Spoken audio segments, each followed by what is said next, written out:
Hola, buenas tardes. Bienvenidos una vez más a una retransmisión en este caso especial que vamos a hacer sobre un tema de actualidad que es la leptospirosis canina. Para ello pues vamos a contar con una persona pues, de excepción, sobre todo en este campo, que es nuestro compañero Xavi Roura del Hospital Clínico de la UAB, de la Autónoma de Barcelona. Y también contaremos con la actuación, por así decirlo, también de Federica Burgio, nuestro especialista técnico, que estará con nosotros en breves instantes. Estas son cosas del directo que nos ocurren constantemente. Y sin más dilación, os dejo con Xavi para que nos dé un poco de luz sobre el gran tema de la leptospirosis. Muy bien. Hola, buenas tardes a todos. Bueno, se hace extraño siempre hablar a una cámara, pero sé que estáis ahí y supongo que recibiremos preguntas y cualquier cosa que os interese, pues a través del chat luego me la podéis hacer llegar e intentaré contestaros si con mi charla pues ahí queda algún punto que os pueda ser más interesante. Vamos a hablar durante los próximos minutos sobre la leptospirosis canina y vamos a hablar sobre un tema que parece que en los últimos años pues ha ido cambiando, ¿no? De lo que muchos de nosotros hemos estudiado durante el tiempo de esta enfermedad, de las últimas actualizaciones, pues todo este tema ha ido cambiando progresivamente, posiblemente porque a día de hoy el mundo de la leptospirosis en los perros pues ha hecho un cambio importante. Intentaré daros 4, 5, 6 ideas en esta charla que sean importantes, que os puedan ser útiles en la clínica, porque básicamente es una charla muy técnica en el sentido clínico, en el sentido de aplicativo para los casos que día a día nos podemos encontrar. La mayoría de nosotros, cuando nos encontramos con perros que tienen signos clínicos de ictericia asociada a una elevación de la bilirrubina, probablemente por un problema hepático, y además nos encontramos que tienen una alteración renal, sistemáticamente, por todo lo que hemos estudiado y por lo que conocemos, generalmente no tenemos dudas e incluimos la leptospirosis como uno de los posibles diagnósticos diferenciales. Y hacemos bien, porque es una enfermedad clásicamente asociada a enfermedad renal y enfermedad hepática conjunta. Sin embargo, tal vez esto está cambiando. Y está cambiando porque nos encontramos otros tipos de casos en la clínica.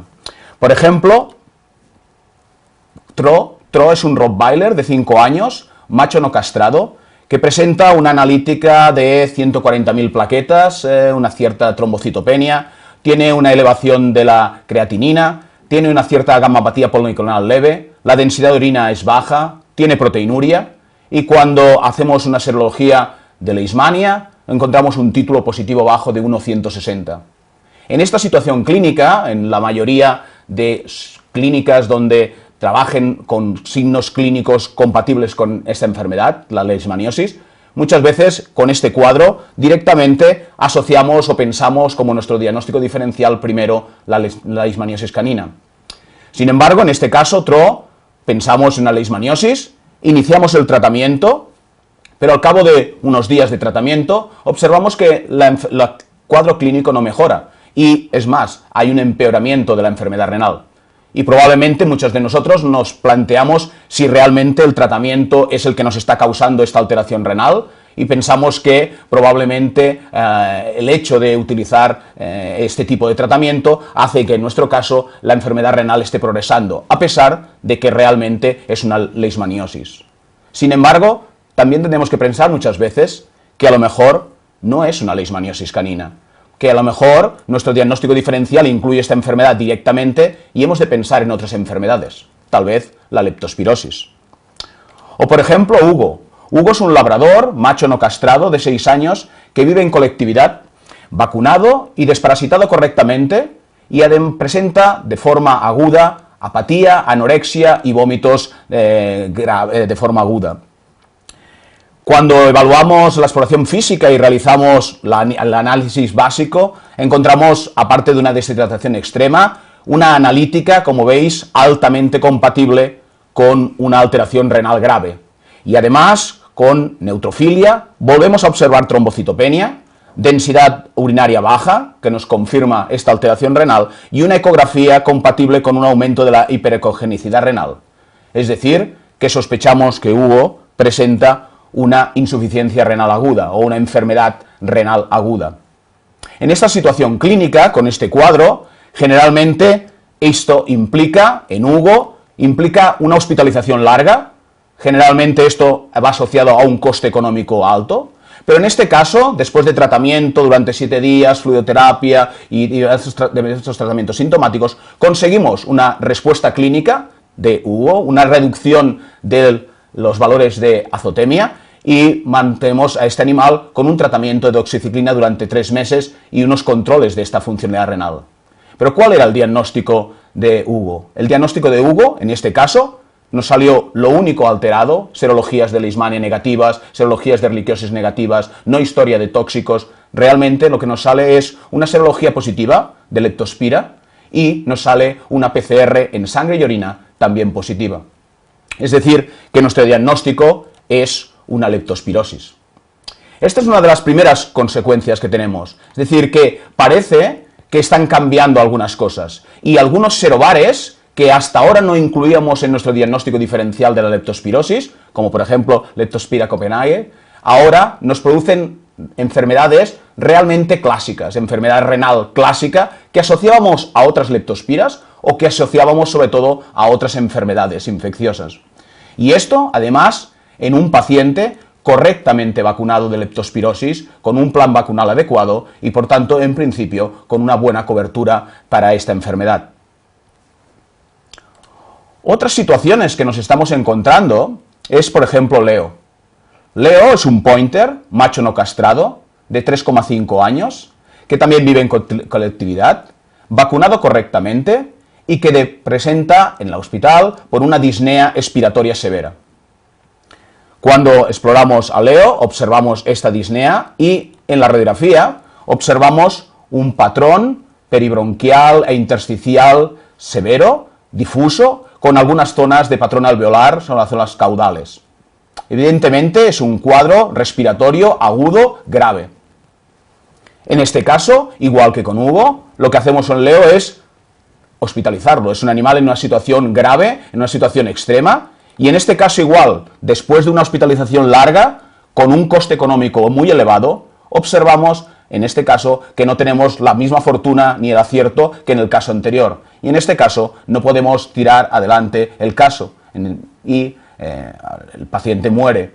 En la necropsia lo que observamos es un síndrome de distrés respiratorio agudo y una necrosis tubular.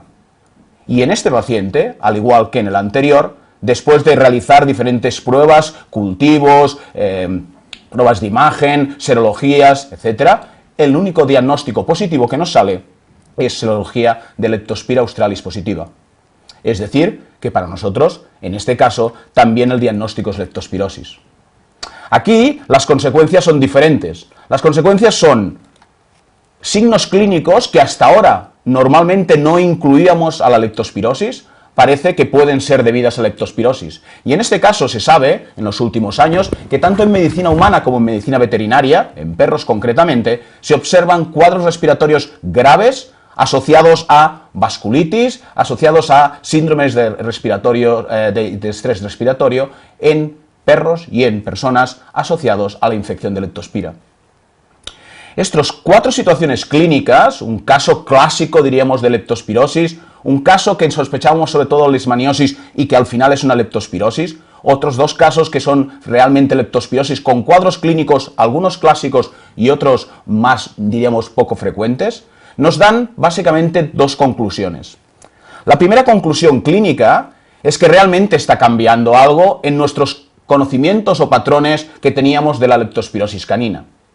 Probablemente lo que encontramos es que a día de hoy existen otros serobares, parece, en Europa, descritos, que producen patógenos o patogenicidad en los perros.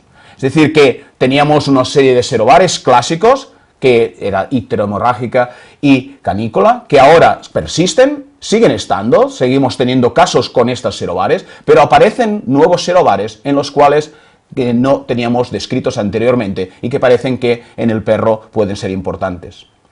Y la segunda conclusión importante desde un punto de vista clínico es que hemos de abrir nuestro diagnóstico diferencial mucho más. hemos de incluir la leptospirosis probablemente en muchas situaciones clínicas del día a día que antes no incluíamos la leptospirosis porque la catalogábamos o la incluíamos solo en un diagnóstico diferencial bastante clásico de enfermedad hepática y enfermedad renal aguda.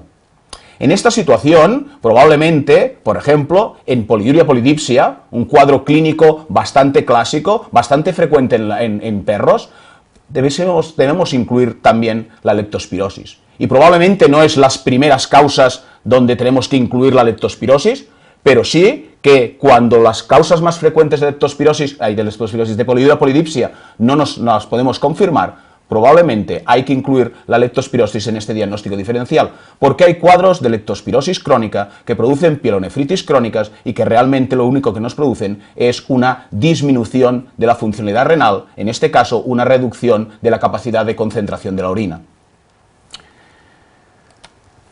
Por tanto, la leptospirosis canina ha cambiado y tenemos una serie de ideas claras que tenemos que tener presentes en nuestro trabajo en la clínica.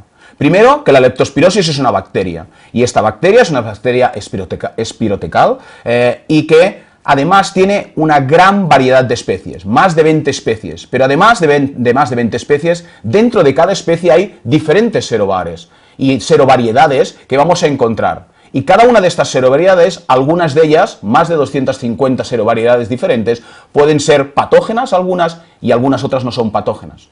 Es decir que, por un lado, sabemos que no las serobares clásicos son los únicos que nos van a dar clínica en los perros, sino que además hay otros serobares que no van a dar clínica en los perros, pero que están allí y que por tanto seguramente nos van a complicar nuestro diagnóstico diferencial o nuestro diagnóstico definitivo de si ese paciente tiene o no leptospira y si esa leptospira es la causante o no de esta enfermedad en el perro.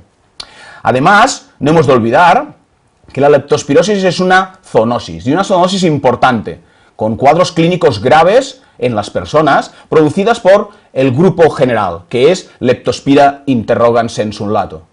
Pero a partir de allí hay un montón de diferentes serovariedades que pueden ser patógenas en el perro, pero que también pueden ser patógenas en las personas, y por tanto es una doble enfermedad, en el sentido de importante como clínicos, pero también importantes por nuestro trabajo, porque podemos estar en contacto con una enfermedad que es zoonosis para nosotros, pero también una zoonosis para la gente que convive con estos animales o en las zonas cercanas a donde están estos animales. También es importante recordar que en Europa y en Estados Unidos se han descubierto o se han descrito diversas nuevas serobares que producen clínica en los perros. Y además de icterohemorrágica y canícola, que son las clásicas, hemos encontrado gripocifosa, pomona, bratislava, australis, es decir, un gran número de otras serobares de leptospira que pueden darnos clínica. Pero esta situación es la misma en España. Esto hemos hablado que en Europa hay un estudio reciente donde nos habla de diferentes variedades, también hay un estudio muy reciente en Francia donde también habla de nuevas serobares de leptospira.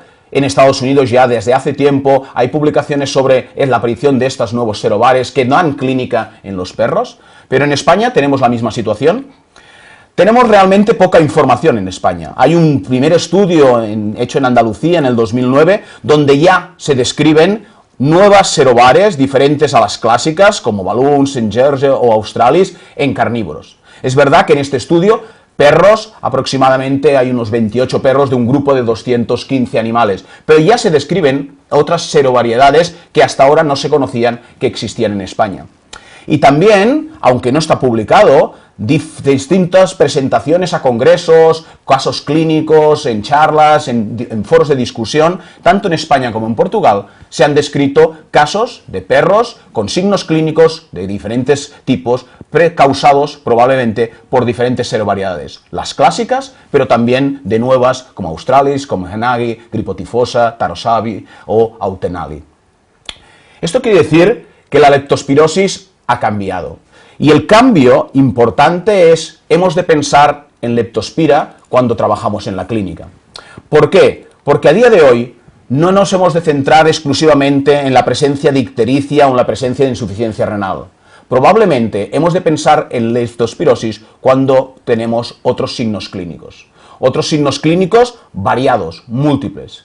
De verdad la lista es muy larga y probablemente a día de hoy tendríamos que incluir de forma clara la leptospirosis en los perros sería con poliuria polidipsia, con cuadros de fiebre recurrente, con presencia de petequias, hemoptisis, alteraciones o presencia de ojo rojo, cegueras agudas, abortos, disnea, tos, cojeras, vómitos, diarreas, apatía, anorexia, dolor abdominal, proteinuria, trombocitopenia. Cuadros clínicos o signos clínicos que hasta ahora muchos de ellos nunca incluíamos o pensábamos en la leptospira, pero que están allí. Sobre todo es importante que delante de manifestaciones renales, manifestaciones clínicas hepáticas, sean laboratoriales o sean signos clínicos de la exploración física, alteraciones en la coagulación y alteraciones en el sistema respiratorio, en el pulmón, sobre todo en el parénquima pulmonar, no hemos de incluir a la leptospirosis en el diagnóstico diferencial. Por tanto, esto nos complica un poco más la situación clínica en muchos de otros casos que hasta ahora, posiblemente de una forma sencilla, los catalogamos dentro de una situación clara. Por ejemplo, leishmaniosis, cuando encontramos alteración renal y trombocitopenia y gamapatía. Ahora, muchos de estos perros pueden ser una leptospirosis. O erliquiosis, en diferentes zonas donde encontramos fiebre recurrente, cojeras, que pensábamos directamente en erliquiosis, zonas endémicas de erliquiosis o zonas endémicas de leishmaniosis, que eso implica que cuando hacemos la serología nos van a salir positivas, posiblemente positivos bajos, pero eso nos va a complicar porque muchas veces pensaremos que ese cuadro es asociado a esa enfermedad y olvidaremos que hay otra enfermedad detrás que podría ser la causa, en este caso, leptospirosis. Y muchas veces enfocamos el caso y al no responder clínicamente pensamos que es un caso complicado o que no está respondiendo, cuando en realidad probablemente lo que tenemos es otra enfermedad. Y sobre todo no olvidar que la leptospirosis, si no se trata de forma rápida, es una enfermedad que en un porcentaje alto puede conllevar la muerte del animal. Es decir, la mortalidad es casi de un 50% en los casos en los cuales no se trata de forma rápida. Todo esto en conjunto hace que debamos incluir la leptospirosis canina en el diagnóstico diferencial de muchos de los pacientes, de los perros que nos van a entrar en la clínica. Pero, por otro lado, el hecho de que ahora tenemos una nueva enfermedad con la cual pensar, que es la leptospirosis, también nos complica el diagnóstico. Y nos complica el diagnóstico porque los signos clínicos son muy parecidos a muchas otras enfermedades, infecciosas y no infecciosas, inflamatorias, alérgicas, inmunomediadas, neoplásicas, pero además porque la leptospirosis, como hemos dicho, hay un montón de variedades. Y el diagnóstico, por tanto, probablemente va a ser complicado. El diagnóstico a día de hoy de la leptospirosis es una decisión clínica. Es decir, a partir de unos signos clínicos que nos hacen sospechar en leptospira, que como ahora sabemos ya no es solo ictericia más enfermedad renal al mismo tiempo, sino que tenemos un amplio bagaje de signos clínicos, desde uveitis a disnea severa, signos clínicos sospechosos de leptospira, exclusión de las otras enfermedades que nos pueden dar esa enfermedad y que muchas veces son posiblemente más frecuentes en nuestra zona, o que pensamos primero en ellas, excluirlas. Pero si los signos clínicos son compatibles y no encontramos ninguna de estas enfermedades que nosotros pensamos en nuestro diagnóstico diferencial, no olvidar la leptospirosis. ¿Cómo confirmamos este diagnóstico? Pues siempre que tenemos una sospecha de leptospirosis, lo primero que hay que realizar es empezar el tratamiento. Y esto es importante porque la leptospirosis es una enfermedad que, si se trata a tiempo, tiene una buena respuesta clínica en la mayoría de los casos, pero si se retrasa el tratamiento, la respuesta clínica es peor y, sobre todo, conseguir la eliminación total de las leptospiras es más difícil. Por tanto, empezar con el tratamiento. Y esto implica dos cosas. Por un lado, iniciar el tratamiento de la leptospirosis y, por otro, haber cogido muestras antes del inicio del antibiótico si queremos hacer una serie de pruebas. Si nosotros nos centramos en este diagrama de flujo, lo que observamos es, una vez hemos iniciado la antibioterapia, los antibióticos para el tratamiento, tenemos dos opciones. Una opción es, si hemos tomado sangre y orina antes de iniciar el antibiótico, entonces podemos intentar hacer una PCR. La detección molecular es una técnica muy sensible. No nos va a diferenciar qué tipo de leptospira es. Nos dirá solo que es leptospira. La verdad es, ya hemos dicho antes, que hay muchas leptospiras que no son patógenas en el perro. Pero evidentemente, si yo tengo un positivo en sangre o en orina de un perro que tiene signos clínicos compatibles con leptospira, que mi diagnóstico diferencial incluye la leptospira, si me sale positivo de leptospira en sangre o en orina, ya es mucha casualidad que sea una leptospira no patógena. Con lo cual, si el positivo es un positivo, confirmamos muy probablemente que tenemos una leptospirosis y, por tanto, continuamos el tratamiento con antibiótico porque nuestro diagnóstico es probablemente tenemos una leptospirosis canina. Si no hemos podido coger la sangre o orina antes de empezar el antibiótico, o el propietario no ha querido hacer una prueba de PCR en sangre o en orina, o esa PCR en sangre o en orina nos ha salido negativa, nuestra prueba de elección a partir de allí es la serología. El problema de la serología, como en todas las enfermedades infecciosas, es que, a diferencia de la PCR, yo no estoy detectando las leptospiras. Estoy detectando la respuesta inmunológica del perro frente a las leptospiras.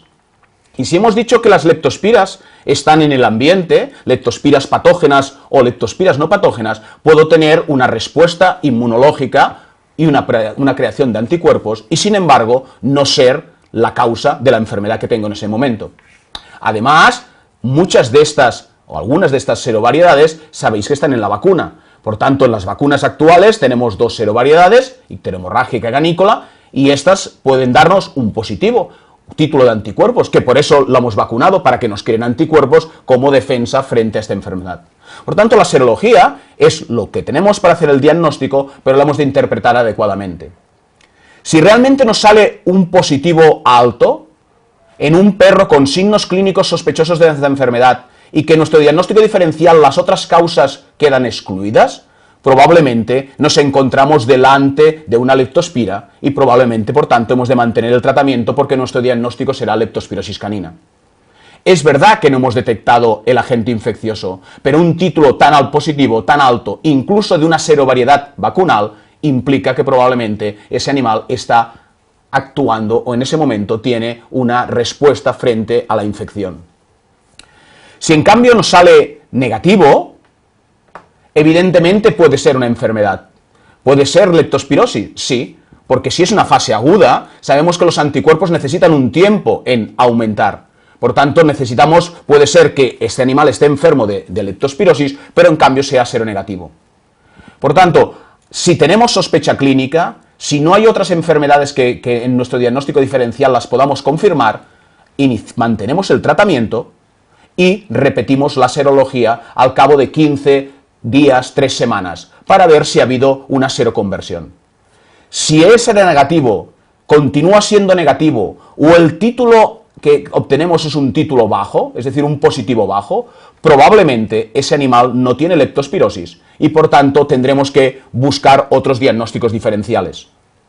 Sin embargo, si ese negativo, al cabo de 15 días, 3 semanas, ha habido un aumento del título de una forma significativa, normalmente igual o por encima de 4 veces la zona de corte, el laboratorio os da una zona de corte a partir de la cual considera positivo, probablemente ese animal tiene leptospirosis y, por tanto, hemos de continuar el tratamiento porque nuestro diagnóstico será leptospirosis canina. Cuando tenemos los positivos centrales, si tengo un positivo muy alto, tengo claro que probablemente es una leptospirosis. Cuando esté en título negativo, probablemente no es una leptospirosis, a no ser que en unas 3 semanas tengamos una seroconversión. Pero, ¿otros títulos positivos son o no son leptospirosis? En esta situación es más complejo. Si realmente hemos tenido un positivo en PCR, realmente esto nos ayuda, porque un título positivo, aunque no sea muy alto con una PCR positiva, claramente es significativo de que ese animal tiene una leptospirosis. Pero si la PCR ha sido negativa o no hemos hecho ninguna PCR, nos hemos de basar en ese título anticorpal. Si el título de anticuerpos es positivo, alto, pero no suficientemente alto, no más de 4 veces o más el título de corte, ahí tenemos dudas. ¿Por qué? Porque puede ser una serovariedad vacunal y, por tanto, si es una serovariedad vacunal, podría ser que fuese una respuesta normal de los anticuerpos de ese paciente a una serovariedad de la cual ha sido vacunado. y por tanto ser un perro que tiene signos clínicos sospechosos de leptospira, pero al ser positivo de una variedad vacunal, a lo mejor ese perro no tiene leptospira, porque esos anticuerpos a lo mejor no significan enfermedad, sino significan respuesta a la vacuna. Por tanto, si es un título positivo alto, pero de un animal de una serie de variedad vacunada, entonces hay que repetir al cabo de unas semanas la serología. Si esa serología sigue manteniéndose positiva alta o incluso aumenta, probablemente tenemos una leptospirosis y en ese momento hemos de continuar el tratamiento y nuestro diagnóstico ha de ser leptospirosis, aunque la leptospirosis que nos haya salido haya sido una leptospirosis de las que en teoría hemos vacunado. En cambio, si el positivo es ese positivo, pero es de una variedad no vacunal, es decir, de una de las variedades que no están presentes en la vacuna, claramente, aunque no es un título súper alto, claramente es altamente sospechoso de una leptospirosis, probablemente nuestro diagnóstico de ser esta leptospirosis es muy probable y, por tanto, mantener el tratamiento para continuar con el tratamiento de esta enfermedad. Y finalmente, si nos sale positivo, pero el título anticorpal es un título positivo muy cercano a un positivo bajo, muy cercano a la zona de corte, sea vacunal o no sea vacunal, en este punto hemos de repetir la serología al cabo de 2-3 semanas, al igual que si hubiese sido negativo. ¿Por qué? Porque hemos dicho que hay más de 250 serovariedades diferentes de leptospira, y muchas de estas leptospiras, el problema que tenemos es la clasificación. Se hace una clasificación por serovariedades, por anticuerpos, por proteínas, pero muchas de esas aún no sabemos si son la misma, incluso la misma leptospira, o son leptospiras que están muy cercanas, con lo cual es probable que puedan haber reacciones cruzadas de producción de anticuerpos. Y esto quiere decir que ese título positivo justo podría ser perfectamente porque ha estado en contacto con leptospiras, nos ha dado un positivo, pero esa leptospira es una reacción cruzada porque no es una enfermedad, una de las leptospiras patógenas. Y realmente nuestro perro, los signos clínicos no son debidos a la leptospirosis. Por tanto, la seroconversión es la que nos permitirá decidir si es o no una leptospira. Por tanto, el diagnóstico es sospecha clínica lo primero, que ahora hemos de sospechar mucho más frecuentemente que antes. Hay muchos signos clínicos que pueden ser debidos a la leptospira. 2, diagnóstico diferencial, excluir las otras enfermedades que más frecuentemente se ven asociadas a esos signos clínicos o que más frecuentemente tenemos en nuestra zona asociada a esos signos clínicos. 3, si sospechamos de leptospira, empezar ya con el tratamiento de antibiótico, independientemente de que no tengamos claro aún su confirmación. Y una vez lo hemos confirmado, a partir de ese momento continuar el tratamiento. Y si no lo hemos confirmado, probablemente buscar otras opciones, porque probablemente no es una leptospira. Una pregunta, Xavi. Dime. Si el animal está recién vacunado, imagínate, un mes y medio, y hacemos una PCR en sangre, ¿no puede salir positiva por antígeno, por las bacterinas de la vacuna? En principio los estudios que hay de esta situación indican que no, que vale, realmente no salen positivos y por tanto la PCR es la que nos puede ayudar. Vale. Sí que es cierto que en un animal vacunado sí que podemos encontrar, si ha estado vacunado dentro del mes, una respuesta inmunológica y una producción muy de anticuerpos elevada, mucho más alta que no la que encontraríamos en un animal vacunado pero de hace más tiempo, ¿no? Vale. También uno de los problemas que hay en el diagnóstico, la PCR es una técnica muy sensible, la PCR nos va a ayudar en el diagnóstico perfectamente. El problema es que no conocemos aún muy bien si todas las leptospiras se eliminan continuamente en sangre y en orina, si se encuentra en sangre y orina, si es una cosa cíclica, si es periódica, y por tanto es difícil aún decidir que un negativo claramente es porque no es que la técnica haya fallado, sino es que a lo mejor no hay leptospiras en ese momento, ¿no? Por eso ahora se están realizando estudios de valorar si es mejor tomar una muestra en el momento del que has hecho el diagnóstico o en cambio tomar diferentes muestras al cabo de unos días, ¿de acuerdo? En diferentes días y unir, diríamos, la orina o la sangre de los diferentes días y hacer una única PCR. A lo mejor así aumentas la sensibilidad. Vale. Por un lado es mejor, Por otro lado, el problema es que con que en teoría hemos de empezar con el tratamiento, claro, la primera muestra está sin tratamiento, las siguientes tal vez la sensibilidad no es tan alta porque ya hemos empezado el antibiótico, y si el antibiótico es efectivo, evidentemente la reducción de leptospiras es alto y por tanto a lo mejor nos sale negativo. Claro. Pero puede ser una opción intentar tomar diferentes muestras del mismo paciente en varios días para incrementar las posibilidades de detectar la PCR de leptospira. Gracias. Una vez hemos hecho el diagnóstico, el tratamiento es fundamental. Y hemos dicho que es fundamental por dos motivos. Uno, porque es una enfermedad que puede ser mortal. Y dos, porque es una enfermedad que, si no la controlamos adecuadamente, puede ser que no eliminemos al 100% los agentes infecciosos. Es decir, que nos puedan quedar leptospirosis crónicas, acantonadas estas leptospiras en algunos órganos, frecuentemente el riñón, y por tanto podamos tener cuadros crónicos de esta enfermedad. En esta situación, a día de hoy, los estudios demuestran que la doxiciclina es el antibiótico de elección en el tratamiento de la leptospirosis, porque llega bien a la orina, pero sobre todo porque llega bien a los tejidos, especialmente el riñón, y allí puede llegar a eliminar al 100% la presencia de leptospiras. En la doxiciclina, el tratamiento dosis convencional, 5 miligramos por kilo cada 12 horas, y el tratamiento como mínimo 15 días. Hay aún mucha discusión, y en muchos autores sobre todo, para estar seguros de que hemos eliminado al 100% las leptospiras, porque comprobarlo va a ser difícil, no las vamos a encontrar en sangre, no las vamos a encontrar en orina, tendremos que hacer a lo mejor una biopsia de riñón para ver si aún quedan leptospiras allí y hacer una PCR, pero esto no es lo normal que vamos a realizar. Por tanto, desde un punto de vista clínico, aún hay discusión sobre si 15 días es suficiente o a veces hay que alargar el tratamiento. En general, si tenemos confirmada una leptospirosis, probablemente a día de hoy alargar el tratamiento al menos un mes o más puede ser lo más conveniente en estos momentos, porque aún no hay estudios suficientes para saber cuál es el tiempo necesario. Si no podemos utilizar la doxiciclina es el tratamiento oral. Si no podemos darle tratamiento oral, porque el animal está en una situación clínica como los casos que hemos visto anteriormente, es decir, una situación de urgencia, de hospitalización, lo que hay que hacer es tratamiento antibiótico intravenoso. Y en esta situación clínica, la ampicilina a día de hoy es el tratamiento de elección. Ampicilina muy por encima de su respuesta, por encima de las penicilinas, de otros tipos de penicilina. La ampicilina, 20 miligramos por kilo intravenoso cada 6-8 horas, es el antibiótico de elección para esta situación.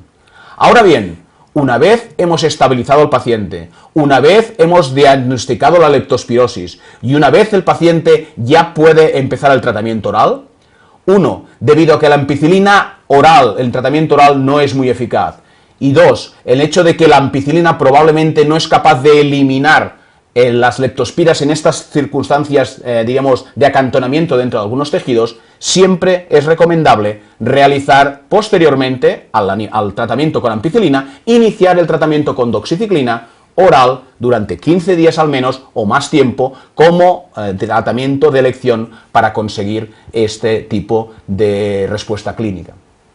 Por tanto, el tratamiento es una parte fundamental casi del diagnóstico, porque hay que iniciarlo simultáneamente a las pruebas de diagnóstico. Y es una de las cosas nuevas o de las últimas, digamos, de las últimas informaciones que ahora sabemos de la leptospirosis y que pueden ser muy útiles en nuestro trabajo diario en clínica.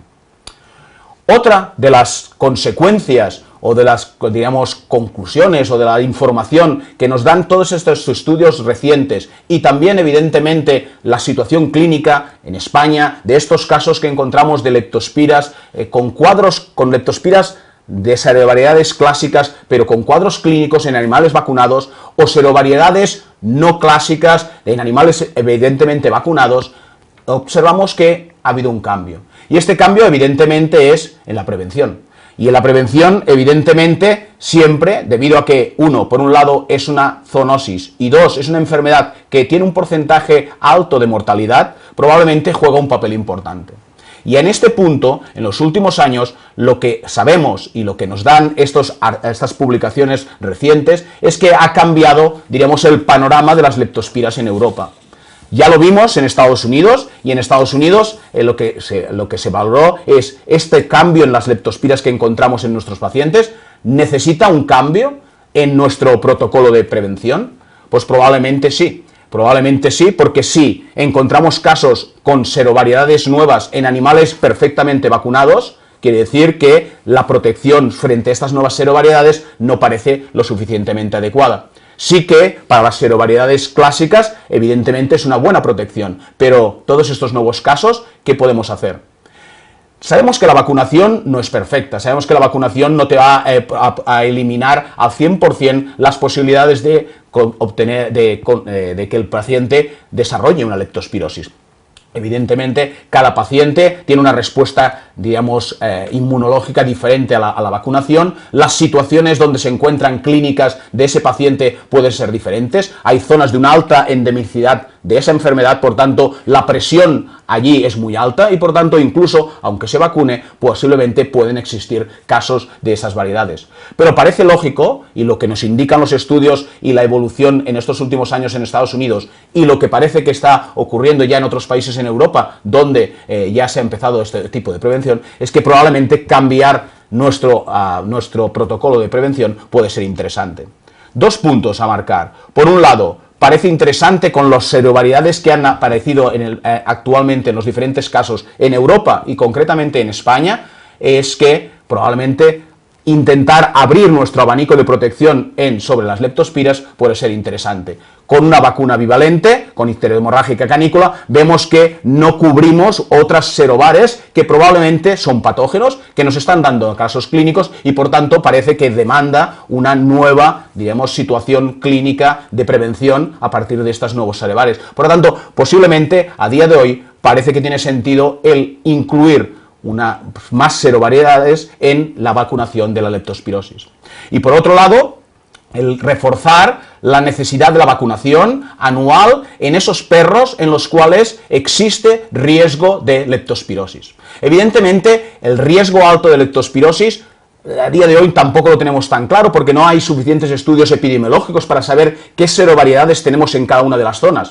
Por otras enfermedades como la leishmaniosis tenemos mapas mucho más claros de dónde es prevalente o dónde no es prevalente. Pero aquí, en España, de momento, sobre la leptospirosis no tenemos muchas. Por tanto, el clínico, el veterinario, en función de los signos clínicos que tenga, de los cuadros clínicos que presente en su zona, de la presencia de diferentes factores, digamos, de riesgo. Por ejemplo, muchas de estas serovariedades se han asociado a granjas, por ejemplo, o presencia de otros tipos de animales, por ejemplo, equinos, roedores, evidentemente, porcino, bovino. Por tanto, depende de la situación clínica de cada uno de nuestros pacientes. El hecho de vivir en colectividades, el hecho de vivir en zonas donde pueda haber un alto riesgo, puede marcar al clínico la decisión de vacunación anual de la leptospirosis, probablemente por estas 4 variedades. Por tanto, en conclusión, en estos 40 minutos, lo que quería informaros o deciros es que ha habido un cambio. Ha habido un cambio en la leptospirosis. En Estados Unidos ya hace unos años, en Europa está cambiando y probablemente, evidentemente, en España también, que tenemos un cambio sustancial en nuestro trabajo en la clínica. Por un lado, tenemos que estar más abiertos a nuevos signos clínicos o a los clásicos signos clínicos que asociábamos a otras enfermedades, incluir la leptospirosis. Porque la leptospirosis vemos que es una enfermedad infecciosa con múltiples manifestaciones clínicas, no el clásica enfermedad aguda hepático-renal con ictericia e insuficiencia renal, sino nuevos cuadros clínicos.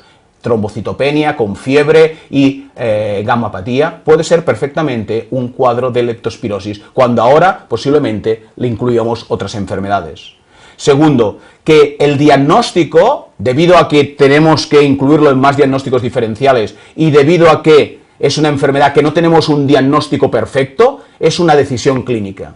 Implica, por un lado, inicialmente, si sospechamos de leptospira, ya empezar con el tratamiento de antibiótico, porque esto nos va a dar una mejor respuesta clínica y nos va a dar una mejor perspectivas de pronóstico en nuestros pacientes, pero al mismo momento iniciar nuestro diagnóstico diferencial, que incluirá, por un lado, descartar otras enfermedades que tenemos en nuestra zona y segundo, por otro lado, intentar confirmar la leptospirosis con los mecanismos que tenemos, que básicamente es serología y PCR en sangre y en orina. Con esta aproximación clínica al diagnóstico, serología, PCR más valoración de los signos clínicos, más diagnóstico diferencial, probablemente en muchos casos obtendremos un diagnóstico definitivo. Y finalmente, debido a que es una enfermedad con zoonosis, debido a que es una enfermedad que empezamos a ver más casos clínicos de los que esperábamos, probablemente nos ha de hacer replantear la prevención. Y en este sentido, parece lógico a día de hoy, en Europa, precisamente, la inclusión de más serovariedades en la vacuna de la leptospirosis y de plantearse en animales de riesgo una vacunación anual frente a esta enfermedad.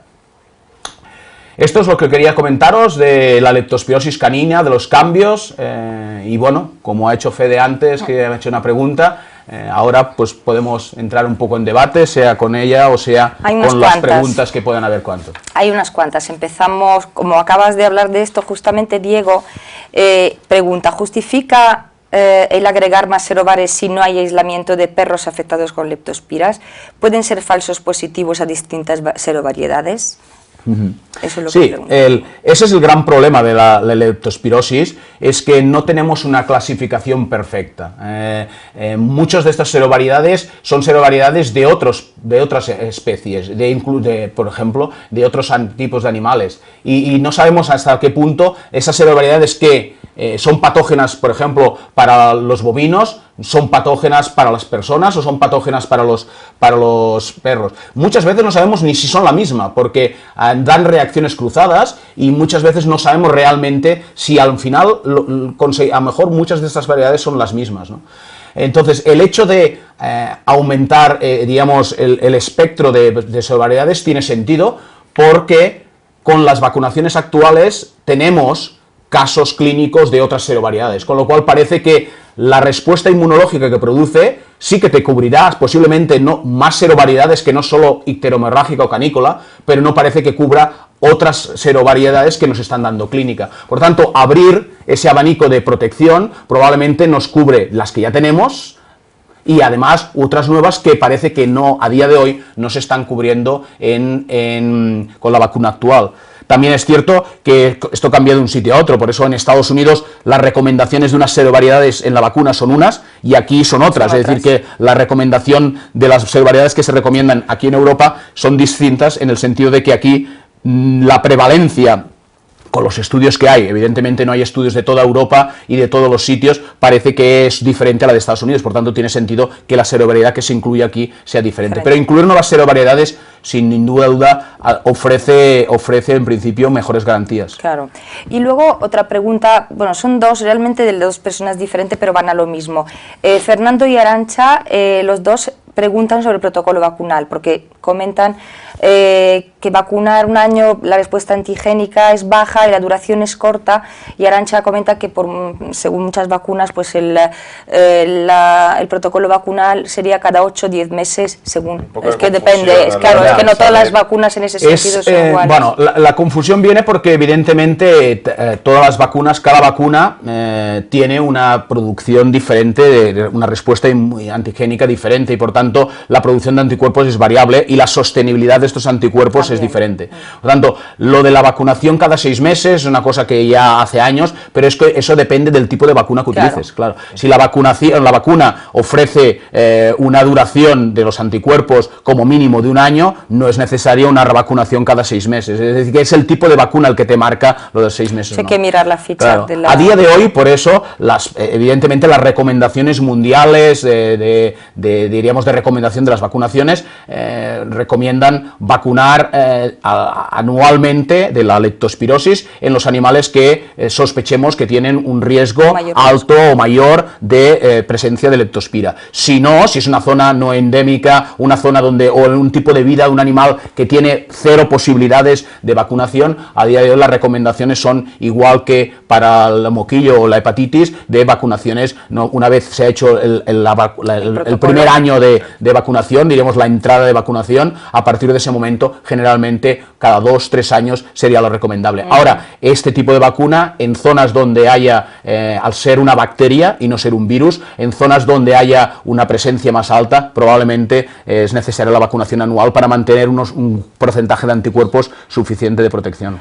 Vale, y con respecto a la declaración obligatoria, Eva pregunta, ¿es de declaración obligatoria porque nadie lo hace? Eso depende de las comunidades autónomas, como en todas partes, supongo, esto es, ¿no? claro, la legislación es diferente, Claro. y aparte, como la mayoría de enfermedades, hay muchas enfermedades que son zoonosis que en teoría tendrían que ser de declaración obligatoria, pero incluso en medicina humana Sí, y en sí. muchas medicinas humanas se está declarando. No, sí. Por tanto, es difícil. A día de hoy no es obligatorio los casos de leptospira, pero con que sabemos que es una zoonosis, lo importante es cuando sospechemos de un paciente que tiene leptospirosis, además de empezar el tratamiento con para la leptospirosis, evidentemente mostrar unas normas higiénicas o de control o de manipulación de ese animal diferentes a las que haríamos con otras enfermedades que nosotros no nos vemos afectados, porque la eliminación de las leptospiras es básicamente por la orina, pero la orina en un animal ingresado depende de la situación clínica que tenga, generalmente se orinan encima, es decir que la situación no es tan, digamos,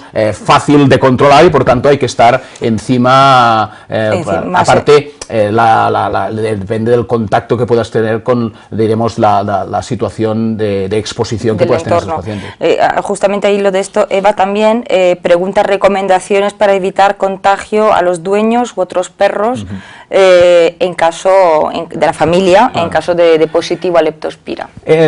La idea del tratamiento rápido es por esto, es decir, para intentar reducir la eliminación de leptospiras por la orina, que sería la fuente de contagio más alta, ¿no? En este punto, el hecho de empezar rápido lo que hace es reducir rápidamente la presencia de leptospiras en orina, porque tanto la ampicilina como la doxiciclina son antibióticos muy eficaces. Por un lado esto es bueno, por otro lado es malo de cara al diagnóstico porque nos reduce las posibilidades de encontrarla, claro, pero por otro es bueno en el control. Y evidentemente cualquier paciente hospitalizado en el cual sospechemos de leptospira, cuando lo envías a casa, generalmente ya la tasa de bacterias en orinas prácticamente será cero, pero evidentemente han de tener un control. El control básicamente es intentar evitar el contacto directamente con la orina y las normas higiénicas normales, evidentemente básicas, de limpiarse las manos, etcétera. En hospitalización sí que es importante que cualquier paciente, a partir de que un paciente tiene leptospira, ha de estar controlado, evidentemente no solo para los otros perros, evidentemente, pero también para los trabajadores de la clínica o del hospital, y sobre todo cualquier persona que manipule ese animal lo tendría que realizar con guantes, ¿no? La manipulación de ese paciente para sacarlo, para cambiarle el catéter, para darle a alimentarlo, para pasearlo, etcétera, siempre evidentemente con guantes y extremar evidentemente las normas higiénicas al máximo. Perfecto. Otra pregunta de Rosa, como hablabas de gamapatías y de nuevos signos clínicos, pregunta si el proteinograma te da alteraciones parecidas a la leishmania. Sí, es decir, el proteinograma, a ver, no es que sean parecidos a la leishmania. La leishmania tampoco tiene un proteinograma específico, específico, es decir, lo que da es un proteinograma compatible con un proceso inflamatorio, ¿no? Un proceso inflamatorio que normalmente se genera elevación de gamma, beta y gamma más o menos marcada, y normalmente reducción de la albúmina, lo que se llama una respuesta aguda de proteína no aguda, de fase aguda en cualquier inflamación. Todos los procesos inflamatorios y algunos neoplásicos, sean infecciosos o no sean infecciosos, pueden dar este tipo de patrón. Pero evidentemente en zonas endémicas de leishmaniosis, el proteinograma característico que nos sospechamos de gammapatía con disminución de la albúmina, habría que incluir la leptospira porque perfectamente da este tipo de signo clínico, junto con la trombocitopenia, que es otro signo clínico laboratorial que realmente normalmente asociamos con el anaplasma plati, con Ehrlichia o con leishmaniosis, y que también la leptospira, la mayoría de casos que se diagnostican, sea el signo clínico que sean, presentan cierto grado de trombocitopenia. Es decir, que un cuadro clínico sospechoso de leptospira con trombocitopenia en la cual no encontremos otras causas, hay que poner en el diagnóstico diferencial bien alto la leptospirosis. Claro, a mí esto me llama mucho la atención porque realmente aquí en una zona donde la leishmaniosis es endémica, está claro que muchas veces en la práctica clínica pues ves signos compatible con la leishmania, haces la serología, te sale un positivo y dices, pues ya está, este tiene leishmania y tal, y no vas a buscar más. Es que este es probablemente lo que... bueno, este es el problema de la leishmaniosis o de cualquier enfermedad endémica, ¿no? Sí. En el norte, pues cualquier cosa es babesia. Y ya se empieza por babesia, se trata por babesia, y si no responde, pasa lo mismo que en algunas zonas con la leishmania, ¿no? Es decir, tenemos un positivo, el cuadro clínico es muy sospechoso, en mi zona sé que hay esta enfermedad, la trato. Y no está mal, es decir, que es correcto. Lo único que hay dos puntos que el clínico tendría que valorar. Uno, si realmente tiene esos signos clínicos y esos signos clínicos son de esa enfermedad, es raro que el título de anticuerpos, si solo se mira serología, sea un positivo bajo, ¿de acuerdo? Si es eso, sería una fase aguda. Si es una fase aguda, podría ser. Entonces puedes sospechar de esa enfermedad, lo tratas de esa enfermedad y valoras cómo evoluciona. Si ya lleva tiempo con ese proceso y sigue teniendo un positivo bajo, es muy poco probable que sea esa enfermedad la causa del problema. Esa es la primera. Y la segunda conclusión clínica o de interés clínico es, si yo tengo esa enfermedad, sospecho de esa enfermedad, tiene un positivo, sea alto o moderado, la trato esa enfermedad pero no me responde como yo espero, o me responde parcialmente pero hay signos clínicos que no me mejoran, antes de pensar que es una erliquiosis crónica, una babesiosis crónica, una leishmaniosis que no me responde al tratamiento, antes de empezar a decir cambio de tratamiento porque es que no me está respondiendo, piensa que a lo mejor ese perro tiene leishmania o tiene eso más otra enfermedad. Y esa, en zonas endémicas es muy frecuente tener anticuerpos o incluso la enfermedad, pero tener más de una. Y por tanto la leptospirosis puede ser una de estas enfermedades en estas situaciones clínicas que tengamos que incluir en el diagnóstico diferencial ahora. Con respecto al tratamiento, Diego pregunta, ¿y la combinación penicilina-streptomicina? Clásicamente es uno de los antibióticos o combinaciones que se ha utilizado.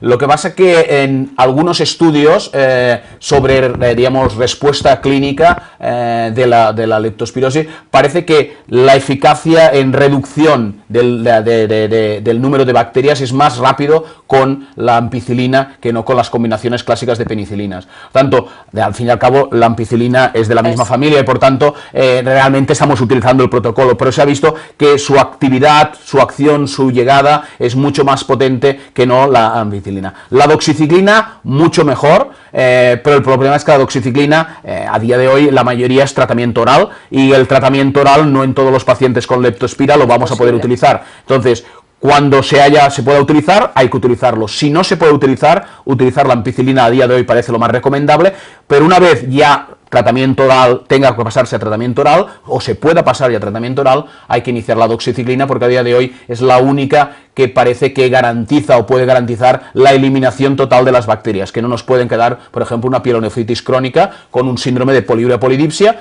signos clínicos de poliuria polidipsia, y que en realidad sea una leptospirosis. Por eso hay que incluir a veces en el diagnóstico diferencial de poliuria polidipsia la leptospirosis, aunque no tenga enfermedad renal grave o no esté en otros signos clínicos, porque a lo mejor ha tenido este tipo de infección. Muy bien. Eva también dice, perdón, ¿anemia no regenerativa o aplasia medular? Aquí se puede dar. Este tipo Aplasia medular en principio no hay descrito de momento nada. Anemia no regenerativa sí, pero como enfermedad crónica. Es decir, cualquier enfermedad crónica, cualquier enfermedad inflamatoria, como la leishmania, por ejemplo, muchas veces puede dar anemia, pero no es porque realmente puede darla, evidentemente, como parte de la propia enfermedad, pero generalmente es por tener una enfermedad crónica. Ahora bien, como todas las enfermedades infecciosas, la anemia hemolítica, hay diferentes tipos de anemia hemolítica. Puede ser primaria, pero puede ser secundaria. Y de la secundaria hay algunas anemias hemolíticas, que es una hemólisis por inmunocomplejos, etcétera, pero el origen es la enfermedad infecciosa. Cualquier enfermedad infecciosa puede generar una anemia hemolítica y por tanto se han descrito en Ehrlichia, se han descrito en Leishmania, que realmente no destruyen. Ellas realmente no destruyen el glóbulo rojo, pero pueden haber respuestas. Y en la leptospirosis, como cualquier enfermedad infecciosa, y siendo una enfermedad infecciosa grave como es, pues evidentemente se pueden encontrar casos asociados de anemia hemolítica secundaria, inmunomediada, pero secundaria a una enfermedad infecciosa. Hay un montón de preguntas. Entonces, bueno, con respecto a... Hay una pregunta que decía si con las vacunas disminuimos o eliminamos la eliminación de las leptospiras.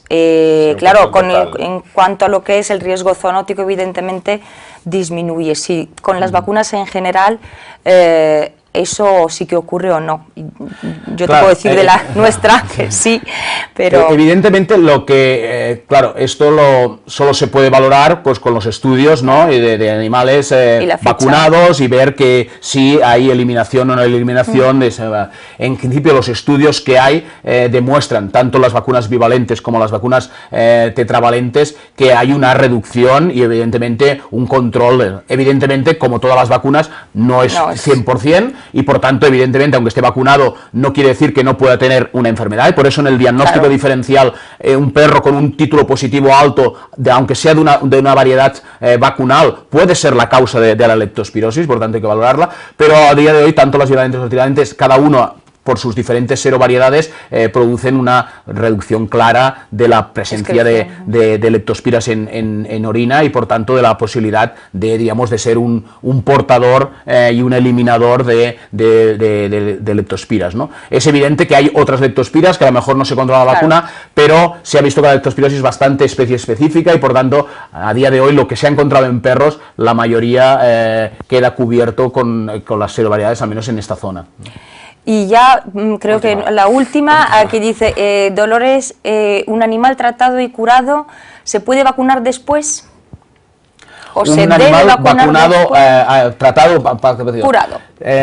Sí, porque, claro, tú has tenido una leptospira, hay diferentes leptospiras, ¿no? No hay una única leptospira, y por tanto, en este caso, tú lo has curado, perfecto, pero puede volverse a infectar, porque aunque esté vacunado, te vuelves a infectar porque hay diferentes serovariedades. La vacuna no protege de todas las serovariedades. Entonces, probablemente hay que seguir vacunando, porque sí que probablemente de la enfermedad que ha tenido realmente de la leptospira, que ya tendrá un cuadro antigénico. Lo que pasa es que ese animal va a ser un animal posiblemente complejo en el futuro si vuelve a tener signos clínicos sospechosos donde tengamos que incluir la leptospira, porque probablemente tendrá una respuesta antigénica o anticuerpos elevada de una de las leptospiras, y para nosotros será difícil si ese anticuerpo es porque tuvo la enfermedad o realmente es porque ahora vuelve a tener otra leptospira que nos está dando el cuadro clínico, o realmente es un positivo y lo que tiene es otra enfermedad que no tiene nada que ver con la leptospira. Muy bien, pues nos acaba el tiempo, es una pena porque la verdad es que hemos tenido un aluvión de preguntas.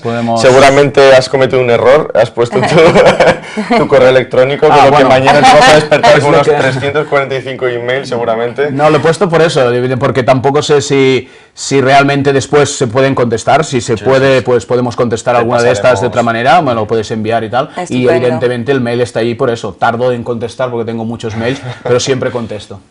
Pues vamos a terminar ya. Bueno, agradecerte, Xavi, por la verdad es que es sobre todo muy concisa, de un tema que quizás es muy denso y que a veces no apetece tanto, no meterte tanto en el mundo de la leptospira tan técnicamente, pero la verdad es que a través de casos clínicos y pinceladas yo creo que lo has expuesto muy bien, por lo menos es lo que yo opino. Sí. Y Fede estoy seguro que también. También. Muchas gracias. Simplemente comentaros que tenéis a vuestra disposición Novavax Lepto 4, no es una vacuna inventada porque de repente nos apetezca MSD sacar una nueva vacuna, que podría ser. Simplemente responde un poco a la responsabilidad que supone la vacunación y a la necesidad que epidemiológicamente, como bien ha comentado Xavi, empieza a existir sobre todo en Europa, en Estados Unidos también, pero en Europa existen dos nuevas serovariedades donde la prevalencia es muy alta y donde tenemos una responsabilidad como veterinarios a la hora, sobre todo, al menos de ofrecerlo a nuestros clientes. Ya está claro que al final la decisión final puede estar en el propietario, pero nosotros tenemos una responsabilidad de por lo menos ofrecer una mayor protección para ellos. Fede, muchas gracias. No, muchas gracias a vosotros, Xavi, como siempre, es súper interesante la charla. Y nada, estaremos aquí en breve. La charla la vais a tener colgada, ¿no? Se quedará colgada en unas 2 semanas aproximadamente, creo. En la parte de Campus Simbio, acordaos, como hemos hecho en otras retransmisiones sobre diabetes, vamos a tener ahí a Xavi de nuevo. Podéis verle todas las veces que queráis. Podéis reproducirlo tranquilamente desde cualquier smartphone, tablet, etcétera, en cualquier sitio, que yo creo es muy cómodo, sobre todo actualmente.